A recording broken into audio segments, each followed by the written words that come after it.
जय श्री राम। नमस्कार दोस्तों, स्वागत है आप सभी का आपके अपने YouTube चैनल चंद्रमनीषा भक्ति पर। दोस्तों, आज की इस वीडियो में हम लोग उसके आगे का अध्याय पढ़ेंगे जहां तक हम लोगों ने पढ़ लिया है श्री रामचरितमानस। अगर दोस्तों आप वीडियो पर नए आए हैं तो प्लीज़ जाकर सारी वीडियो को देखते आइए, तब जाकर आपको ये सारी कथाएँ आपको समझ में आएंगी दोस्तों, और आपको अच्छा भी लगेगा।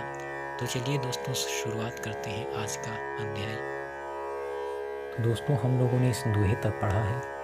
जनकपुर की सुंदरता के बारे में बताया जा रहा है, कैसे वहाँ सजावट की गई है, कैसे सजाया गया है। तो चलिए दोस्तों, पढ़ते हैं आगे। रचे रुचिर बर बंद निवारे, मनहु मनोभव फंद संवारे, मंगल कलश अनेक बनाए, ध्वज पताक पट चमर सुहाए।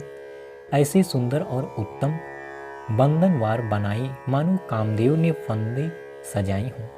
अनेकों मंगल कलश और सुंदर ध्वजा पताका पर्दे और चंवर बनाए। दोस्तों, बहुत प्रकार से सजावट की गई है। ध्वजा पताका पर्दे चंवर, ये सब बहुत ही मंगल कलश हैं, बहुत सजावट की गई है। दीप मनोहर मणिमय नाना, जाई न बरनी विचित्र बिताना, जेहि मंडप दुलहिनी बय देही, सो बरनय असीमति कवि केही।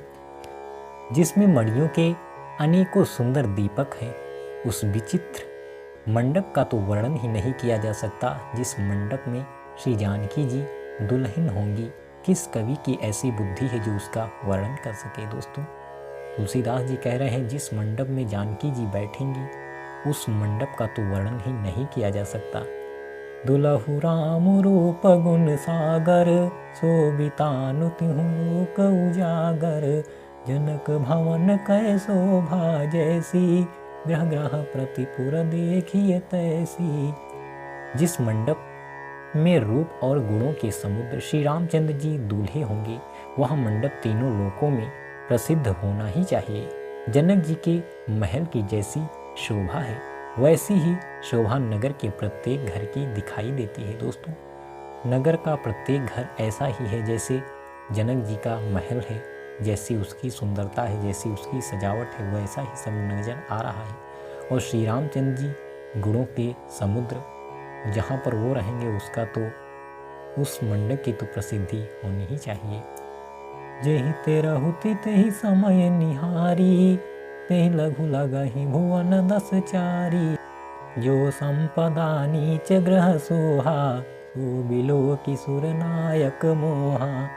उस समय जिसने तिरहुत को देखा, उसे 14 भुवन तुच्छ जान पड़े। जनकपुर में नीच के घर भी उस समय जो संपदा सुशोभित थी, उसे देखकर इंद्र भी मोहित हो जाता था। दोस्तों, ऐसी सुंदरता है, चाहे कोई बड़ा हो या छोटा हो, ऊंचा हो नीचा हो, सबके घर एक समान सुशोभित हो रहे हैं। बसई नगर जेहि लाछि करी, कपट नारी बर बेशु, तेहि पुर कै शोभा कहत, सकुचहि शारद शेषु। जिस नगर में साक्षात लक्ष्मी जी कपट से स्त्री का सुंदर वेश बनाकर बसती हैं, उस पुर की शोभा का वर्णन करने में सरस्वती और शेष भी सकुचाते हैं। दोस्तों, ऐसा नगर जहाँ पर लक्ष्मी जी अगर स्वयं वहाँ पर रहती हूँ वेश बदल कर, तो वो जो नगर होगा उसमें सरस्वती और शेष भी उसकी जो सुंदरता है उसका वर्णन नहीं कर सकते। पहुँचे दूत रामपुर पावन, हर्षे नगर बिलो की सुहावन, भूप द्वार तिन खबरी जनाई, दशरथ नृप सुनि लिए बोलाई। जनक जी के दूत श्री रामचंद्र जी की पवित्र पुरी अयोध्या में पहुँचे। सुंदर नगर देखकर वे हर्षित हुए। राजद्वार पर जाकर उन्होंने खबर भेजी। राजा दशरथ जी ने सुनकर उन्हें बुला लिया। दोस्तों, जो दूत भेजे थे जनक जी, अब वो भी अयोध्या नगरी में पहुंच गए और वहाँ की शोभा देखकर हर्षित हुए। दशरथ जी ने जैसे ही सुना तो उन्हें बुलावा भेजा। करि प्रणाम तिन्ह पाती दीन्ही, मुदित महीप आप उठि लीन्ही, बारी बिलोचन बाँचत पाती, पुलक गात आई भरी छाती।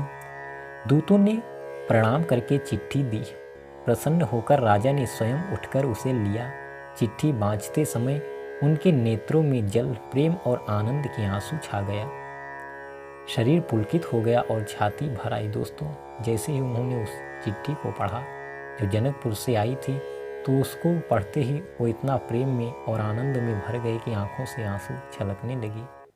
उनकी छाती भर आई, शरीर पुलकित हो गया। राम लखनूर कर बर चीठी, रह गए कहत न खाटी मीठी।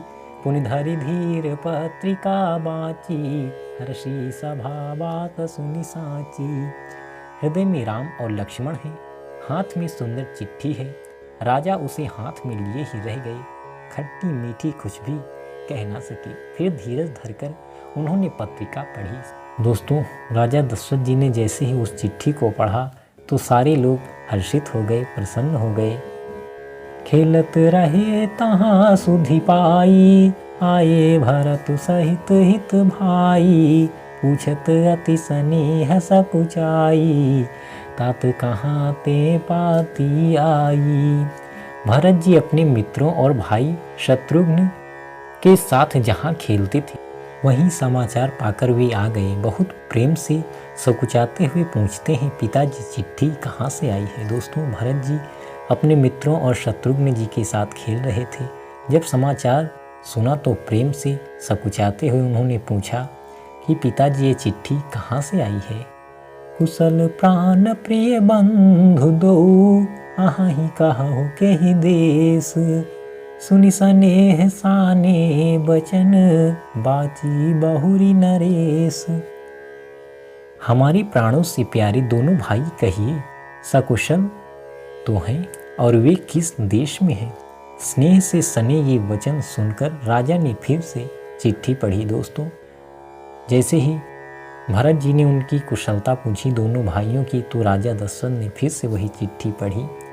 सुनि पाती पुल के दो भ्राता, अधिक स्नेह समात न गाता।